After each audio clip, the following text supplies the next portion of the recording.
नमस्कार साथियों, मैं तक्सल क्लासेज में आप सभी को स्वागत है। आशा करते हैं कि आप सभी मस्त होंगे और अपनी पढ़ाई शानदार एवं बेहतरीन ढंग से करते होंगे। दोस्तों चलिए चलते हैं अगले क्वेश्चन की ओर। देखिए कह रहा है, एक पानी से भरे बेलनाकार पात्र की आंतरिक व्यास यानी अंदर वाला व्यास, एक बेलनाकार बर्तन है, इसके आंतरिक जो व्यास है, बेलनाकार कैसा होता है? बेलनाकार आपका ऐसा होता है बेलना की तरह। ये इसका आंतरिक जो व्यास है ना, आंतरिक व्यास इतना, इसकी ऊंचाई जो है आपका 28 सेंटीमीटर दिया हुआ। संपूर्ण पानी को एक आयताकार टब में, यानी एक आयताकार, सभी पानी को एक आयताकार टब में डाल दिया गया है, जिसका आधार जो है 26 सेंटीमीटर है और उसका वर्ग है। तो टब में पानी की ऊंचाई ज्ञात कीजिए। कहता है टब में पानी की ऊंचाई ज्ञात कीजिए। भाई क्या होगा? तो हम क्या करेंगे, सबसे पहले बेलन का जो है ना आयतन निकालेंगे। काहे कि बेलन का हमको त्रिज्या और ऊंचाई दोनों प्राप्त है। हम पहले बेलन की आयतन निकालेंगे, उसके बाद देखेंगे। देखिए लिखिए, बेलनाकार पात्र, बेलनाकार पात्र की आयतन बराबर पाई आर स्क्वायर एच, ये हो जाएगा 22/7 गुना, देखो इसका त्रिज्या कितना है 7.8, 7.8 गुना 7.8 गुना ऊंचाई कितना है 28 है। भाई इसको काट दीजिए, 7 चौका 28 कट जाएगा।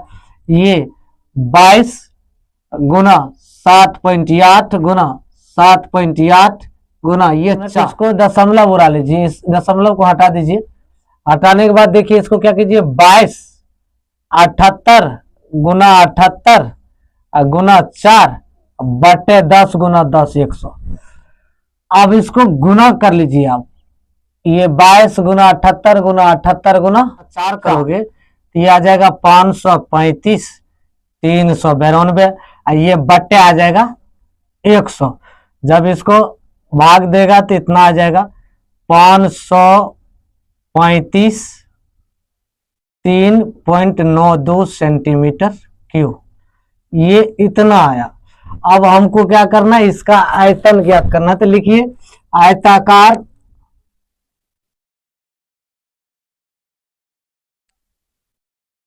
टब की आयतन बराबर L गुना B गुना H। ये जो मान है ना, ये आप यहां रख लीजिए, 53.92 बराबर ये आज देखो लंबाई और चौड़ाई दोनों समान होगा, तो लंबाई ये भी 26 ये भी 26, ऊंचाई आपको प्राप्त नहीं है। तो इसको आप क्या कीजिए, इसको गुना कीजिएगा, तो 535 392 बराबर 676 गुना H। अब इसको इधर भाग में कर लीजिए, 53.92 बटे 676 बराबर H। अब इसको भाग दे दीजिए, आ जाएगा 7.92 बराबर H। तो H बराबर हो जाएगा 7.92 सेंटीमीटर। इतना आंसर होगा। तांबे की एक पाइप भीतरी तथा बाहरी त्रिज्या, कहता है तांबे की एक पाइप की भीतरी तथा बाहरी त्रिज्या क्रमशः 3 सेंटीमीटर और 5 सेंटीमीटर। एक भीतरी है पाइप का, एक बाहरी है, उसकी त्रिज्या जो 3 सेंटीमीटर एक 5 सेंटीमीटर है। यदि पाइप को पिघलाकर उसी लंबाई के ठोस लंबवृत्तीय बेलन बनाया जाए तो बेलन की त्रिज्या ज्ञात कीजिए। भाई क्या करना है, पहले बाहरी की निकालिए चाहे भीतरी के बराबर। तो भीतरी भी निकालोगे तो भीतरी भी निकाल, देखो भीतरी का आता है तो लिखिए, भीतरी मतलब होता है, भीतरी मीन्स होता है आंतरिक, तो लिखिए आंतरिक आयतन। आंतरिक आयतन कितना है, पाई आर स्क्वायर एच। तो भाई हमको क्या है कि जो ऊंचाई तो दिया ही नहीं है, दिया है, कह रहा है कि भाई त्रिज्या इतना, पाइप को पिघला कर उसी लंबाई के वृत्त बनाया जाता है, तो हमको ऊंचाई नहीं रखना है। त्रिज्या दिया है, आप त्रिज्या को पुट कर दीजिए। तो नहीं दिया है तो हम पाई का मान भी पुट नहीं करेंगे।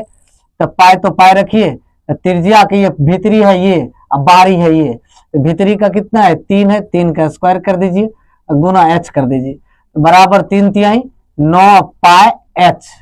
ये आ गया आपका भीतरी आयतन। अब हमको निकालना है बाहरी आयतन, तो बाहरी आयतन निकालिए। तो बाहरी आयतन बराबर बाहरी आयतन बराबर इसका भी पाई आर स्क्वायर एच। तो पाई का मान पाई रखिए, क्या कि एच इसका भी नहीं है, तो ये 5 का स्क्वायर है गुना एच, तो 5 25 गुना पाई गुना एच, तो पाई एच, 5 को 2 बार गुना 25, पाई तो पाई एच तो एच।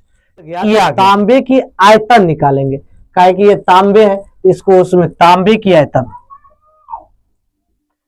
तांबे की, यहां सॉरी तांबे होगा, तांबे की आयतन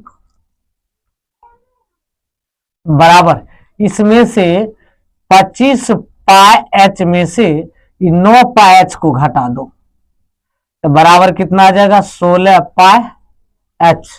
ये आपका निकला तांबे के आयतन। लंबवृत्तीय ठोस बेलन की आयतन जो निकालेंगे, देखो लंब वृत्तीय ठोस बेलन की आयतन बराबर पाई आर स्क्वायर एच। देखो ध्यान देना, लंबवृत्तीय बेलन की त्रिज्या तुमको प्राप्त है, इसमें दोनों का तो हम बाहरी भीतरी का था, तांबे का आयतन में से इसको, इसमें से इसको घटा दिए, इसमें इसको घटा दिए, इतना आया।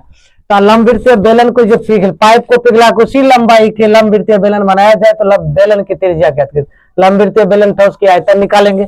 ये जो है आयतन साइड में रख लेंगे, ठीक है, इसको रख लीजिए भाई।